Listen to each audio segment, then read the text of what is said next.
بسم اللہ الرحمن الرحیم، اللہم صلی علی محمد وآل محمد۔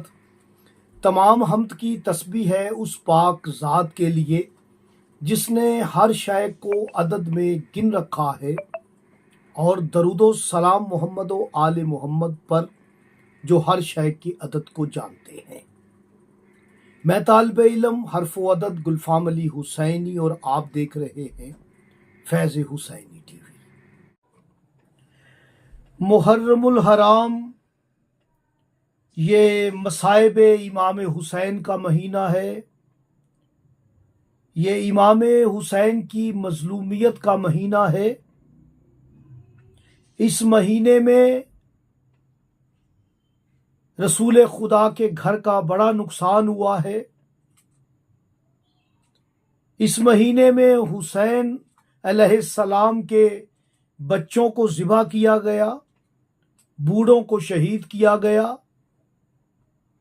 لاشوں کو پامال کیا گیا۔ اس مہینے میں خیموں کو آگ لگا دی گئی۔ اس مہینے میں رسول کی بیٹیوں کو بے ردا کیا گیا، اور علی کی بیٹی کا نمبر 6 ہے، رسول کی بیٹی کا نمبر 9 ہے۔ 9 کو الٹا کریں گے 6 ہو جاتا ہے، 6 کو سیدھا کریں گے تو 9 ہو جائے گا۔ اس پر مکمل میں ویڈیو بنا چکا ہوں۔ آج 6 محرم کا وظیفہ، طریقہ دعا ہے، کیا مانگنا ہے ان ایام میں؟ صرف غم حسین مانگے، معرفت مانگے۔ اللہ پاک ہمیں معرفت محمد و آل محمد نصیب فرمائے۔ میرے تمام وظائف اور عملیات کا مقصد بھی یہی ہے کہ ان ایام میں صرف انہیں پرسہ دیا جائے۔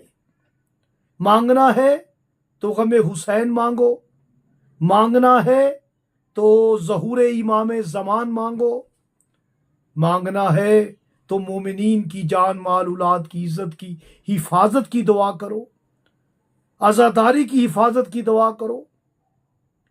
دنیا دشمن ہے، یہ دنیا علی اور اولاد علی کی دشمن ہے، تو جو محب علی ہیں ان کی بھی دشمن ہے۔ دشمن کی مقہوری کی ناکامی کی دعا کریں، مومنین کی حفاظت کی دعا کریں۔ یہ وظائف اور عملیات کا مقصد بھی یہی ہے۔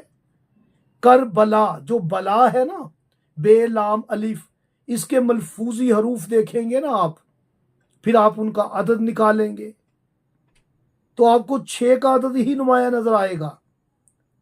اور یہ 3 حروف بے کے آپ دیکھیں 2 ہے، لام کے 3 ہے، 5 الف کا 1، 6 ہو جاتے ہیں۔ یہ بلا کا نمبر ہی 6 ہے۔ ایسی بلا کہ علی کی بیٹی کو بے ردا کر دیا۔ بلا نے کربلا میں علی کی بیٹی کو بے ردا کر دیا۔ ان ملعونوں نے، مسلمانوں نے پہلے رسول کے بیٹوں کو شہید کیا، پھر ان کی مستورات کو بے ردا کیا۔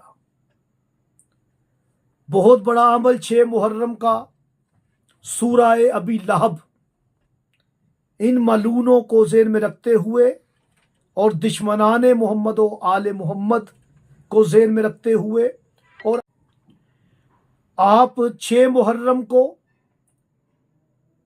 محمد و آل محمد کے دشمنان کو ذہن میں رکھتے ہوئے اور اپنے دشمنان کو ذہن میں رکھتے ہوئے، عزاداری کے دشمنان کو ذہن میں رکھتے ہوئے 60 مرتبہ سورہ ابی لہب پڑھیں، اور ذہن میں رکھیں کہ ان ملعونوں کے ہاتھ ٹوٹ جائیں، جو بھی ہمارے وطن عزیز پاکستان کا امن تباہ کرنا چاہتے ہیں۔ مولا ان سب کو نشت و نبود کرے، اور مومنین کی جان مال اولاد کی عزت کی حفاظت ہو۔ آمین ثم آمین ورب العالمین۔